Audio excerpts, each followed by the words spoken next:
बातचीत करनी ही नहीं है। बरकत रेहान जी हैं, आज मौजूद हैं, बहुत बहुत शुक्रिया। दिव्यांशु पांडे जी सुप्रीम कोर्ट से लॉयर हैं, बहुत बहुत शुक्रिया। संजीव कौशिक जी, मैं जरूर आऊंगा, मुद्दे पे आऊंगा सर। चुनाव है मुझे मालूम है, लेकिन समाज में जब कहीं ना कहीं इस तरह की घटनाएं हो तो यकीनन बात करना होता है, जरूरी है। संजीव कौशिक जी बहुत बहुत शुक्रिया। यासिर जिलानी भाई बहुत बहुत शुक्रिया, आज बड़े दिनों बाद आए हैं, बहुत बहुत शुक्रिया, थैंक यू सो मच। और बड़े नेताओं की यह निशानी होती है कि वो बाद में आते हैं, जैकेट उनका पहले आता है। मैंने थोड़ा माहौल हल्का किया, बहुत गंभीर हो गया था मसला, बहुत गंभीर हो गया था।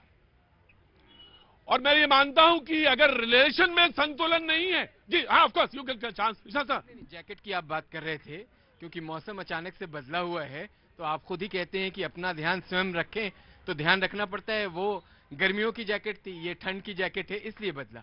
सच में बताओ, मुद्दा आज आप मैं आपसे मैं जैकेट क्या, मैं इसको पहनने वाला था क्योंकि मुझे ठंडा लग रहा था, मैं कहीं दोपहर में था जी जी, और मैं इसको पहन लेता।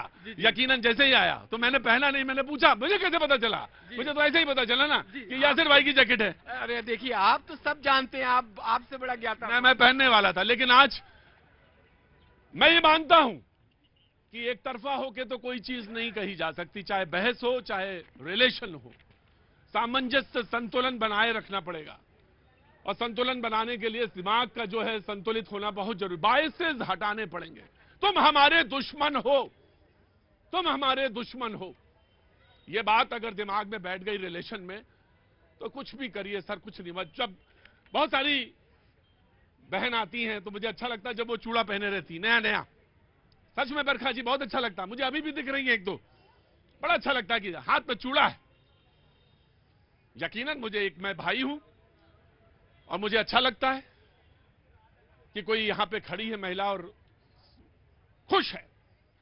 लेकिन अगर उसी परिवार में कहीं किसी जगह ऐसी स्थितियां पैदा हो जाएं तो क्या टूटते मूल्यों की तरफ हमको देखना नहीं पड़ेगा? हमारी सबसे बड़ी ताकत अगर इस देश की थी या है तो वो थे हमारे रिलेशंस। और जो सबसे बड़ी समस्या इस वक्त मुल्क में सामने खड़ी है, होगी कोई बहुत सारी समस्याएं, वो है हमारे टूटते परिवार। मानो या न मानो, आज नहीं तो कल मानोगे, परिवार टूट रहे हैं और ये समस्याएं हैं जिन पर बेतकल्लुफ होकर बात करनी पड़ेगी। सबसे पहले मैं स्वाति को देता हूं, then I will come to you sir. जी, जगह पे हम लोग हमेशा प्रश्न करते हैं, राजनीतिक जो विशेषज्ञ होते हैं, जो नेता होते हैं, लेकिन आज हमारे और आपके साथ भी प्रश्न खड़े हुए हैं। और सबसे बड़ी बात मैं जो कहूंगी वो ये कहूंगी कि हमारे न्याय व्यवस्था पर है। एक मजबूर आम इंसान, आप सोचिए उसकी मनःदशा क्या होगी जो वो अपने अंतिम समय में ये शब्द लिखता है कि मेरे अस्थियों को न्याय ना मिले तो न्यायालय के सामने बहने वाले गटर में बहा देना। तो न्याय व्यवस्था पर उसका विश्वास किस कदर से टूट गया है।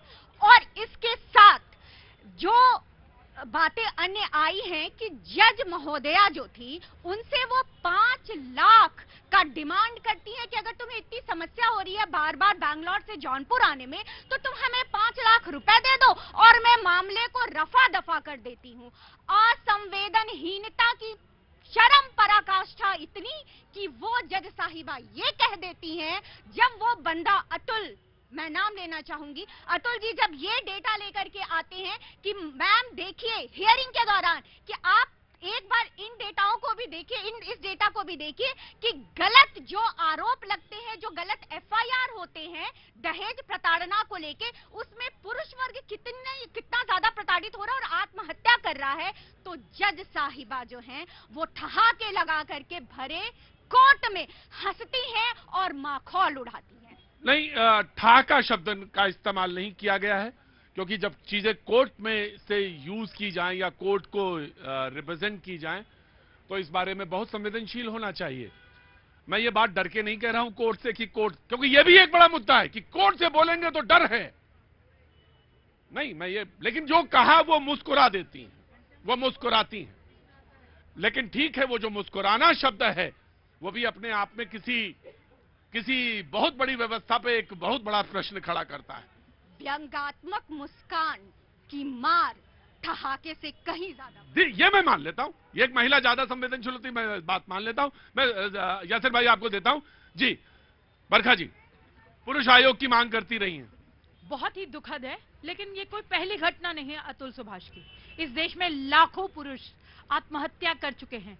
एनसीआरबी का डेटा जो 2 साल पुराना है, उसके हिसाब से हस्बैंड सुसाइड 3 गुना है। अभी उसका आंकड़ा 4 गुना के पास आ गया है। लेकिन आज भी हम मूक दर्शक बन के बैठे हैं, आज भी हम घोर निद्रा में हैं। इसमें सभी लोग सम्मिलित हैं, चाहे आप पॉलिटिशियंस की बात कर लीजिए, चाहे लॉ मेकर्स की बात कर लीजिए, चाहे जुडिशरी की बात कर लीजिए, चाहे लुटियन जोन की बात कर लीजिए, चाहे जितने बुद्धिजीवी हैं जो बहुत बड़े ज्ञानी बनते हैं। उनको क्या लगता है कि संवेदना हमारी सिर्फ एक वर्ग के साथ होती है? नहीं, बैलेंस बनाना चाहिए। जैसे प्रतीक जी ने शुरुआत में कही कि बैलेंस बनाना पड़ता है सोसाइटी में, तो बैलेंस कब बनेगा? ये पुरुष अपने बच्चे को नहीं मिल पाया, एटीएम डोनर और स्पर्म डोनर एटीएम मशीन बन के रह गया। ऐसे ही सारे घरों में यही चल रहा है। और कोर्ट में क्या होता है? सिर्फ तारीख पे तारीख। Justice denied is justice delayed. दम तोड़ देता है पुरुष और उसका परिवार जब उसे माँ बाप की धमकी दी जाती है कि तेरी माँ को सड़ा दूंगी जेल में, उनको जेल भेज दूंगी, तेरे भाई को जेल भेज दूंगी, रेप केस डाल दूंगी, ये कर दूंगी। पुरुष जो एक 34 साल का एआई इंजीनियर था, बौखला गया। सिस्टम ने फेल कर दिया। Justice is due. 2 चीजें मैंने निकाली इसमें से। एक सिस्टम की, एक शब्द इस्तेमाल किया सिस्टम, जिसके हम ही सब सारे लोग पात्र हैं। हम ही चाहते रहें, उसका कोई बाहर का व्यक्ति नहीं है, उसमें हम ही सारे शरीक हैं। हमारी पता चला अगर मेरे घर में बेटी आ गई है तो 498A कैसे लगाना है, ये मेरे दिमाग चलने लगता है। ये हम ही चलाते हैं दिमाग। कानून तो बना था इसलिए कि सुरक्षा दी जाएगी, लेकिन हो क्या रहा है, कैसे इस्तेमाल हो रहा है, ये भी एक बहुत बड़ा सवाल है। और ये बात सच है बरखा जी, चाहे पुरुष प्रताड़ित हो चाहे महिला, वो दोनों गलत है, दोनों गलत है। मैं दोनों को मानता हूं। जी जी जी, ऑफ कोर्स। देश की सबसे बड़ी विडंबना यही है, एनसीआरबी के डेटा का इन्होंने बखान किया, बिल्कुल सही डेटा रखा है। वही एनसीआरबी का डेटा ये भी कहता है कि आज भी हमारे भारत में प्रतिदिन 18 महिलाओं की मौत होती है दहेज प्रताड़ना पे। बिल्कुल, और मैं ये चाहता था कि ये आंकड़ा आए। मैं कोई स्पेसिफिक केस पे बात नहीं कर रहा, मैं तमाम सारे बिंदुओं पे बात करना चाहता हूं। एनसीआरबी का जो आंकड़ा दे रहे थे, पुरुष का प्रताड़ना का ही आंकड़ा दिया था। उस व्यक्ति ने, आत्महत्या जिसने की, उसने कहा कि आज एनसीआरबी का आंकड़ा यह कहता है कि पुरुष आत्महत्या कर रहे हैं। तब जज महोदय ने मुस्कुराई थी। ये था।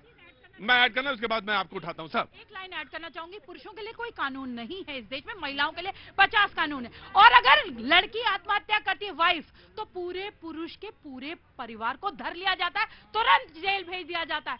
यहाँ पे कितना टाइम लग गया? अभी तो एफआईआर हुई है, अभी देखिए लंबी कहानी चलेगी। एविडेंस कोर्ट में खेलते रहेंगे, किसी को कहीं कोई गिरफ्तारी। लेकिन एक और वो गटर में अस्थियां कहाँ जाएंगी? नहीं, वो तो असंवेदनशीलता है। प्रभु करे ऐसा ना हो, प्रभु करे ऐसा ना हो। जो अपराधी हैं वो जेल में जाएं। लेकिन मैं एक बात करूं, मैं एक बात कहता हूं बस, जो अपराधी नहीं है सजा उनको भी नहीं होनी चाहिए। बस सिर्फ मैं ये बात करूं, जो अपराधी नहीं है सजा ना हो उनको, लेकिन जो अपराधी है वो सिस्टम से बच के भी ना जाए, ये भी मैं कहता हूं। वो जो अपराधी है उसको सजा, मतलब आप अपराधी है उसको सजा ना दें तो गलत है।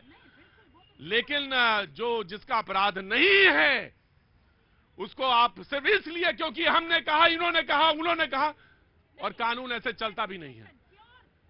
कानून ऐसे चलेगा भी नहीं, कानून इमोशन से प्रभावित भी नहीं होता। मैं just give me a second, वकील साहब से बात कर लूंगा।